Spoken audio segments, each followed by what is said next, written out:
दर्शकों, हर साल श्री कृष्ण जन्माष्टमी हम मनाते हैं और सभी की खुशहाली के लिए भगवान श्री कृष्ण से प्रार्थना करते हैं।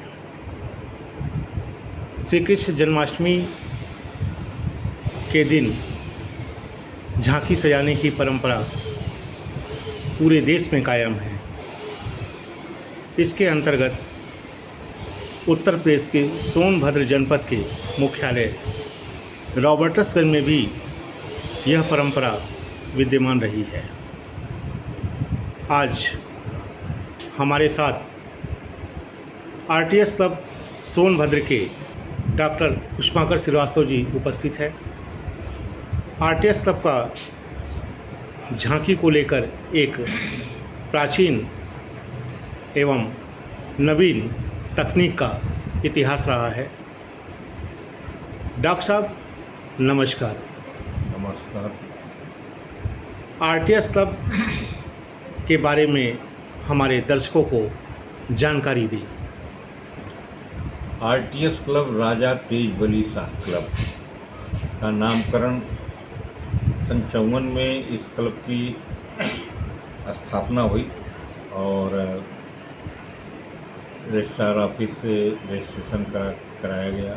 उस वर्तमान समय में रुद्र प्रसाद श्रीवास्तव जी जो आरएसएम इंटर कॉलेज के प्रिंसिपल रहे, डॉक्टर जयराम लाल जी, ललित मोहन श्रीवास्तव जी, मोहन लाल जी, श्यामा चेयरमैन जी, भोला प्रसाद, ये मुख्य रूप से ये लोग थे और कुछ सरकारी उस समय के अधिकारी जैसे तहसीलदार साहब, उस समय दरोगा जी लोग थे, ईसाई इंस्पेक्टर थे, सेल टैक्स अफसर थे। ये सब लोग मिलजुल करके इस व्यवस्था में जुटते थे।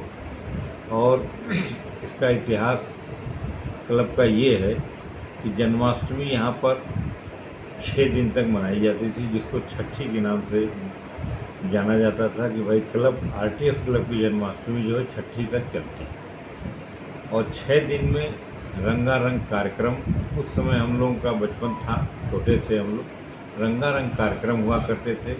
ज़्यादातर सांस्कृतिक कार्यक्रम में कथक, जो भारतीय संस्कृति की जो पहचान थी उस तरह का, आज के परिवेश की तरह से नहीं कि कहीं ऑर्केस्ट्रा हो रहा है, कहीं कुछ हो रहा है, वो नहीं था। वो बिल्कुल सांस्कृतिक कार्यक्रम होता था। संगीत, तबला, वादन, ये सब चीज़ें होती थी उस समय।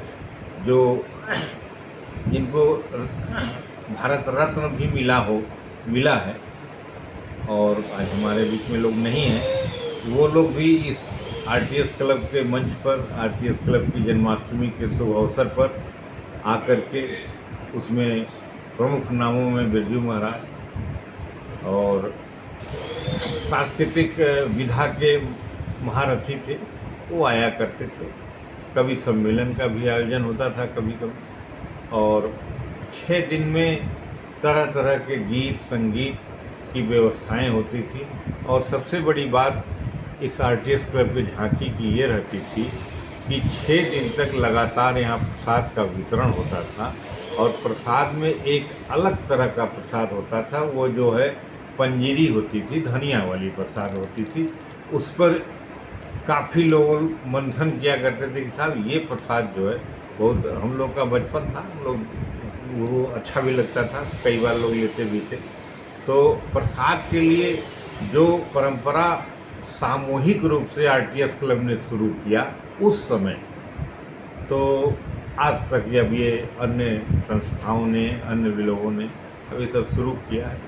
और फिर उसके बाद से फिर आरटीएस क्लब ने दुर्गा पूजा शुभारंभ किया 1984 में। तो सांस्कृतिक विरासत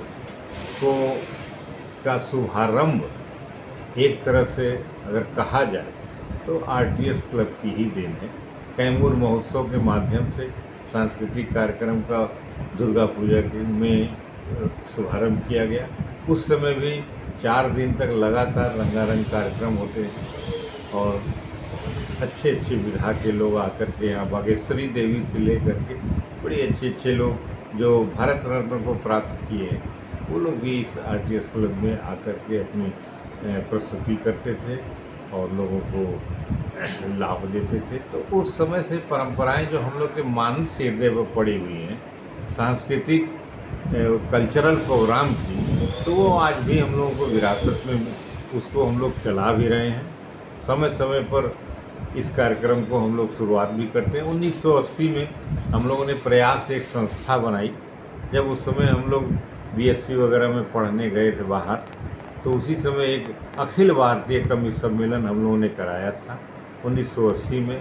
और प्रयास संस्था के माध्यम से पहला प्रयास संस्था ये आरटीएस क्लब में ही बना था, जो हम लोगों ने बनाया। उसके बाद से फिर वो हम लोग पढ़ने लिखने में लग गए, तो वो धीरे धीरे विलुप्त सी हो गई जो था। लेकिन वो भी एक ऐतिहासिक कवि सम्मेलन जिसमें ब्रजेंद्र अवस्थी, मुकीम भारती, एकता शबनम, रविंद्र भ्रमर, संतोषानंद, ऐसे ऐसे मूर्धन्य कवि आए हुए थे और अपनी अपनी कविताओं से उन लोगों ने पूरा समाज साहित्य चतुर्वेदी हैं। उसके बाद ये आपके चंद्रशेखर ये क्या नाम है, सोण जी, ऐसे ऐसे बहुत मूर्धन्य लोग आए, कैलाश गौतम। तो हम लोग उस समय बचपन में ये सब किया करते थे। और इसका हम लोगों के व्यवस्था में मन श्रद्धे आज आलम साहब जी हम लोग के पास अब नहीं है, लेकिन उनकी यादें हम लोग के साथ हैं। तो आलम साहब बड़ा सहयोग करते थे और इनको भी नकारा नहीं जा सकता है कि जो हम लोगों के गुरु जी हैं अजय शेखर जी, यह भी हम लोगों का बड़ा सहयोग किया करते थे कवि सम्मेलन में। चाहे और हम लोग जो भी सांस्कृतिक कार्यक्रम या दुर्गा पूजा के कार्यक्रम जब बीड़ा उठाए, तो इन लोगों ने भी अपना वरद हस्त रखा और हम लोगों को समय समय पर दिशा निर्देश दिया, जो आज चल रहा है।